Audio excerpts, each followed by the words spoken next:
കുട്ടിയുടെ അച്ഛൻ്റെ സുഹൃത്തുക്കളാണ്. കുറിച്ച് കൃത്യമായി അവരെ അറിയത്തില്ല, വേറെ ആർക്കും അറിയത്തില്ല, പുള്ളിക്ക് അറിയത്തില്ലായിരുന്നു.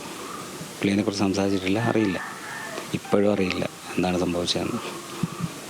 ആരോഗ്യനില പുള്ളിയുടെ അത്ര നോർമലല്ല. ഇന്നലെ രാത്രിയൊക്കെ ഹോസ്പിറ്റലിലായിരുന്നു. വെളുപ്പിനാണ് കൊണ്ടുവന്നത്.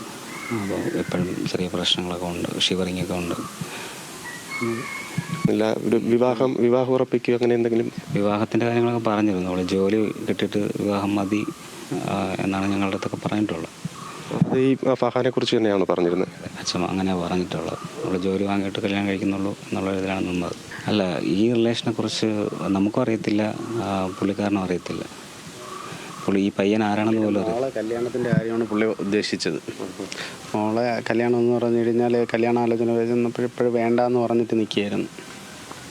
അവൻ്റെ കാര്യം വാപ്പാക്ക് അറിയത്തില്ലായിരുന്നു. ഉമ്മാക്ക് സഹോദരനൊക്കെ അറിയുന്നുണ്ടെങ്കിലേ ഉള്ളൂ, വാപ്പാക്ക് അറിയത്തില്ലായിരുന്നു. ഇല്ല അപ്പം ഇങ്ങനെ പരിചയമില്ല, ഞങ്ങൾക്ക് പരിചയമില്ല. എന്തിനിത്രയും കൊടും ക്രൂരത ചെയ്തു എന്നുള്ളതാണ് നമ്മളെ ചോദ്യം. കാരണം ഒരു മനുഷ്യൻ ചെയ്യുന്ന രീതിക്കല്ല അത് ചെയ്തേക്കുന്നത്. അച്ഛൻ പറയുന്നതെന്ന് വെച്ചാൽ അവനങ്ങനെ ഒരു ഇഷ്ടം ഉണ്ടായിരുന്നെങ്കിൽ അവൻ വന്ന് പറഞ്ഞ് കൃത്യമായിട്ട് കല്യാണം നടത്തി കൊടുക്കുമായിരുന്നു എന്നൊക്കെയാണ് പുള്ളിക്കാരൻ ഇന്നലെ പറഞ്ഞത്. ഇതെന്തിനാണ് ചെയ്യുകയെന്ന് വെച്ചാൽ അറിയത്തില്ല.